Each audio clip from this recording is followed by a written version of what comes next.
皆さんこんにちは、水道の話。今回は第9話漏水の削減について益子水道研究所代表の益子がお話しします。今回の内容です。水は貴重な資源です。漏水を減らせばその分川から水を取る量や配る量を減らせるので、水源や施設の節約、省エネになります。また漏水が多いか少ないかは水道管をきちんと取り替えているか、水道管の管理をしっかりやっているかの目安ともなります。今回は漏水をどのように減らしてきたかなどについて東京の例でお話しします。漏水とは配る途中で漏れた水のことです。左の浄水場から配った量のうち、使われた量、すなわち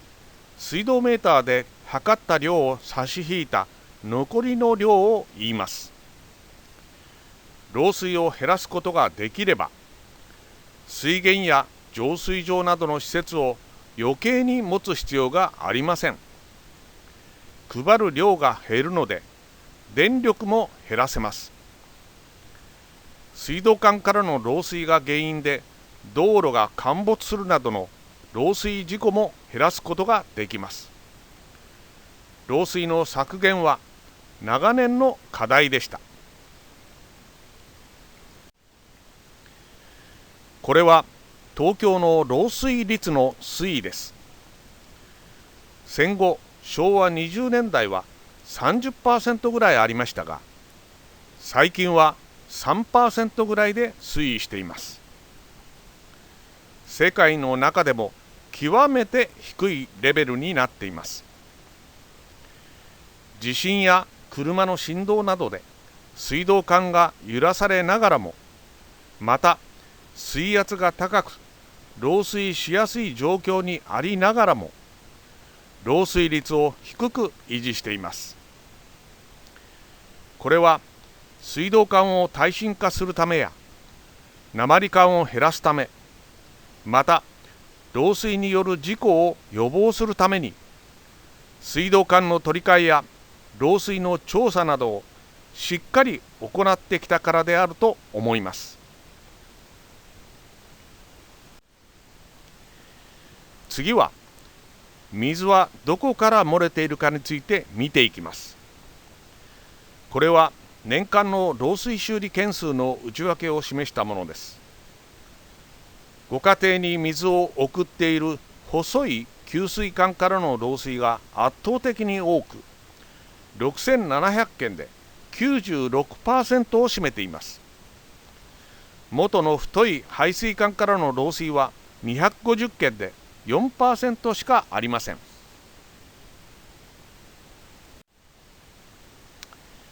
ここで漏水の多い給水管について少し説明します。ここでいう給水管とは、坑道の中に入っている青色の排水管から赤色のステンレス管で枝分かれして緑色の水道メーターまでの管を言います。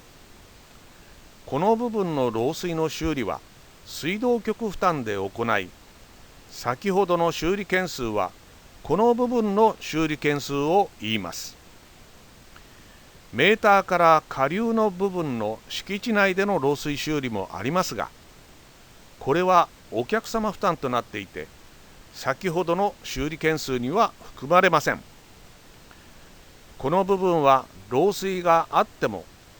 メーターのパイロットという小さな円盤がくるくる回るので、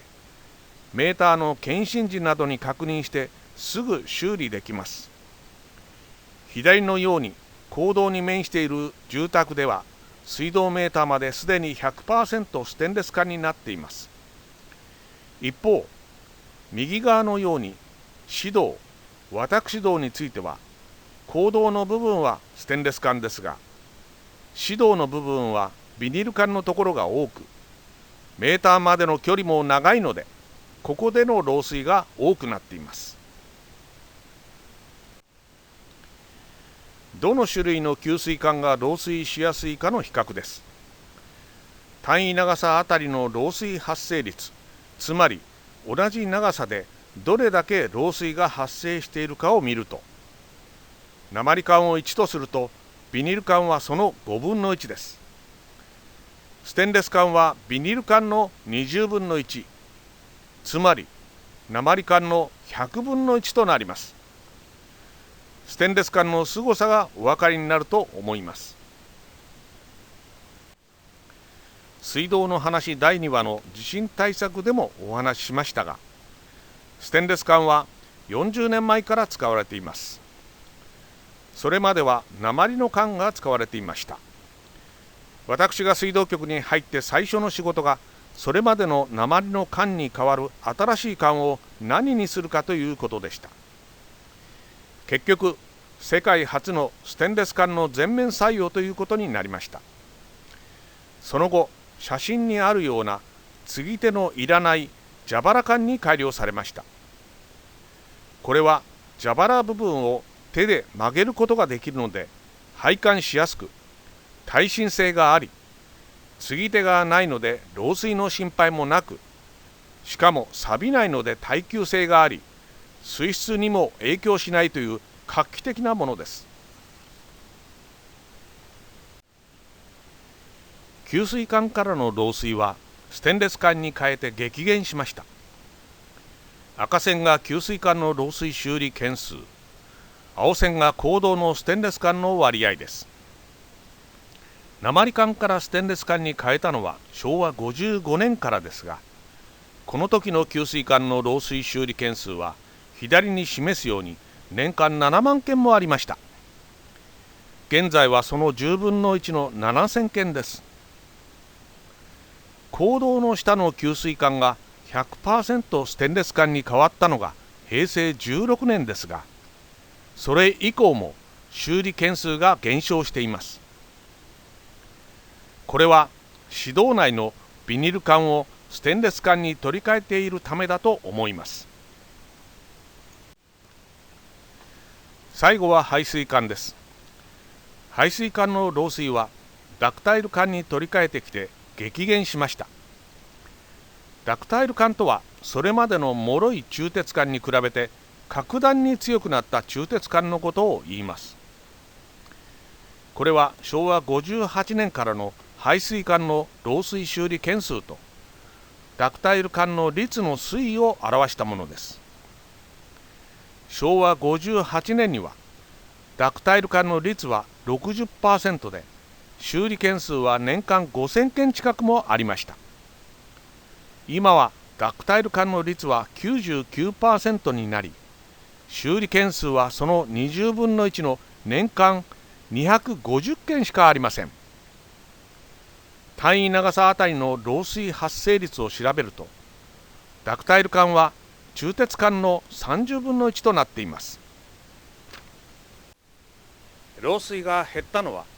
今回お話しした水道管の取り替えだけでなく、漏水を探し当てる漏水の調査を地道に行ってきたからでもあります。次回はその漏水の調査についてお話しします。最後まで聞いていただきありがとうございました。